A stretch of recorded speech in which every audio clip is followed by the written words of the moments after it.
यह है लोंगेवाला युद्ध स्थल। भारत और पाकिस्तान के बीच में जो युद्ध हुआ था उसके बारे में यहाँ पे सब कुछ दर्शाया गया है। जो भी यहाँ पे टैंक्स वगैरह यूज किए गए थे, जो भी बुलेट्स और जो भी राइफल्स वगैरह जितनी भी चीज़ें थी वो सब यहाँ पे रखी हुई है। ये एक म्यूजियम है और ये बिल्कुल पाकिस्तान बॉर्डर के पास में है। यहाँ से लगभग 40 से 50 किलोमीटर यहाँ से पाकिस्तान बॉर्डर है। और ये है लोंगेवाला। यहाँ पे हमारे सामने है एक कैफ़े जो भारत का आखिरी कैफ़े है। यहाँ से लाहौर है 800 किलोमीटर। और जो यहाँ पे देखिए सब कुछ दर्शाया गया है। जो भी दर्शाया गया मैं आपको दिखाऊंगा। बाकी सबसे पहले हम चलते हैं यहाँ पे लोंगेवाला युद्ध स्थल के अंदर। यहाँ की तो सबसे पहले चलते हैं हम यहाँ पे लोंगेवाला युद्ध स्थल में। अंदर की टिकट हमने ले ली है। अंदर की टिकट है 50 रुपये पर पर्सन की। और यहाँ पे केवल ऑनलाइन और कार्ड चलता है, केस वगैरह कुछ नहीं चलता है।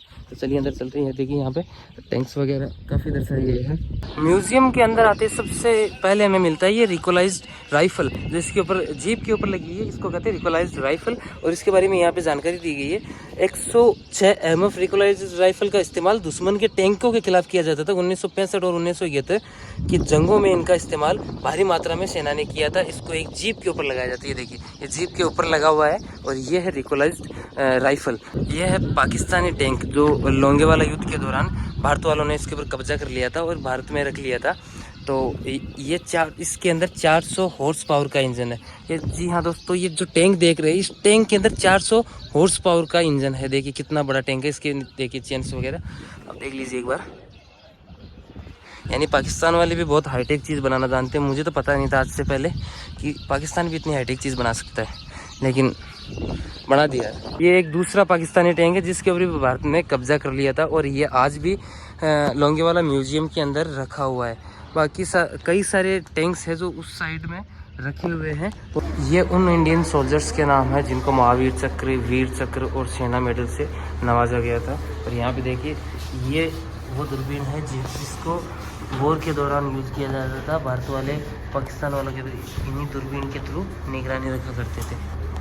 ये भी एक प्रकार का कंपास है। और ये है वो कैप जो इंडियन सोल्जर्स अपने सर के ऊपर रखा करते थे ताकि कोई भी बुलेट वगैरह हो वो उनके सर के पार ना हो सके। ये जो रेडियो है ये युद्ध के दौरान यूज़ किया जाता था क्योंकि उस समय में इतने ज़्यादा फ़ोन नहीं होते थे जिससे कम्युनिकेशन कर सके। तो इस रेडियो के द्वारा यहाँ पे कम्युनिकेशन किया जाता था और आर्मी के एक से दूसरे कैंप की तरफ सूचनाएं पहुँचाई जाती थी। और ये है डेगची, जिसको राजस्थानी भाषा में डेगची कहते हैं। इसमें पानी वगैरह उबालने के लिए शायद इसीलिए था। और ये वापस वही चीज़ है, बिजली से चलने वाला लालटेन। उससे संबंधित फ़ोटोज़ वगैरह है और कई सारी चीज़ें भी रखी गई है जो वॉर में यूज़ होती है। ये देखिए वॉर के टाइम की फ़ोटो है। आर्मी वाले किस प्रकार से खड़े हैं यहाँ पर। ये देखिए एक टैंक के ऊपर विजय प्राप्त करते हुए भारतीय जवान। यहाँ पे भारतीय जवान की फ़ोटो लगी हुई है। और ये देखिए यहाँ पे कुछ चीज़ें हैं। वॉर के दौरान आर्मी वाले इन बोतल्स का यूज़ करते थे पानी पीने के लिए। और इसके नीचे कपड़ा भी लगा हुआ है जिससे पानी ज़्यादा गर्म नहीं होता था, क्योंकि यहाँ पे क्या है गर्मी इतनी है कि पानी हर 2 मिनट के अंदर गर्म हो जाता है। और ये है लालटेन जो लाइट से चलती थी। ये है खाली बुलेट के जो खोखे होते हैं वो है ये। और इसके अलावा ये देखिए यहाँ पे लोंगेवाला युद्ध स्थल लिखा हुआ है बुलेट के खाली खोखों से। और यहाँ पे है माइंस, लैंड माइंस जो बिछाए जाते थे, एंटी टैंक माइन, जो टैंक को बहुत क्षति पहुँचाते थे।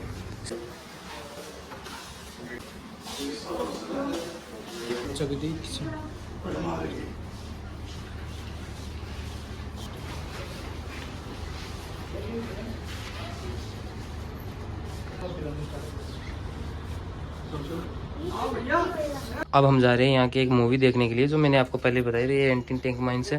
और यहाँ पे देखिए इस तरह का रास्ता बनाया हुआ है। यहाँ पे कट्टे वगैरह बिछाए गए और यहाँ से जाएंगे हम मूवी देखने के लिए। ये देखिए यहाँ पे आर्मी सोल्जर्स के केवल पुतले बहुत सारे पुतले लगाए हुए। ये देखो ये बहुत अच्छा है। ये देखिए यहाँ पे प्रस्तुत है पश्चिमी मोर्चे पर लोंगेवाला का रण क्षेत्र।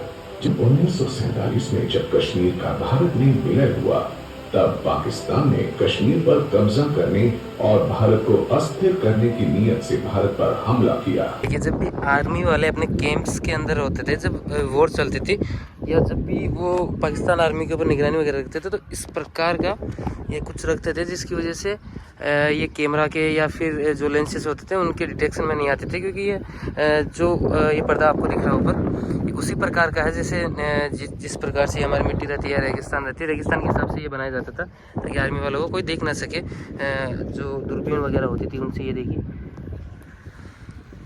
अंदर जो हमने मूवी देखी उसमें यह दर्शाया गया था कि जब भारत पाकिस्तान का युद्ध हुआ था, जब पाकिस्तान वालों ने लोंगेवाला के ऊपर हमला कर दिया था जैसलमेर को जीतने के लिए, ताकि उनके जोधपुर तक सीधा रास्ता हो जाए और वो पूरे राजस्थान को जीत सके।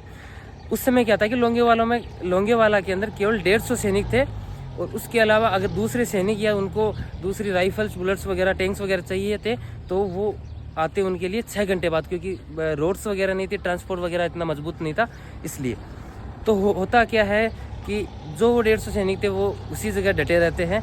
उसके बाद पाक आर्मी आती है आधी रात को 12 से 3 बजे के बीच में और उनको युद्ध करते करते सुबह हो जाती है। सुबह क्या होता है, भारत वाले इस प्रकार से पाकिस्तान आर्मी के ऊपर हमला करते हैं कि पाकिस्तान आर्मी को खदेड़ के वापस भगा देते हैं। इस युद्ध में कहा जाता है कि पाकिस्तान आर्मी को इतना लॉस हुआ, लगभग 200 से ज़्यादा पाकिस्तान आर्मी के सोल्जर शहीद हो गए। 48 या 49 उनके टैंक नष्ट और नाबूद कर दिए और उसके अलावा 500 गाड़ियाँ भी पाकिस्तान आर्मी की भारत वालों ने उड़ा दी। दोस्तों अगर कभी आप जैसलमेर आओ घूमने के लिए तो एक बार लोंगेवाला ज़रूर आना, क्योंकि यहाँ पे इस प्रकार का वॉर म्यूजियम है जो आपको आर्मी वालों के लिए प्राउड फील होगा आपको। और जो अंदर मूवी दिखाएगी वो इस प्रकार की इनक्रेडिबल मूवी थी जो आपने कभी भी कहीं पे भी नहीं देखी होगी। तो एक बार लोंगेवाला ज़रूर आना। तो हम मिलते हैं अगले ब्लॉग में।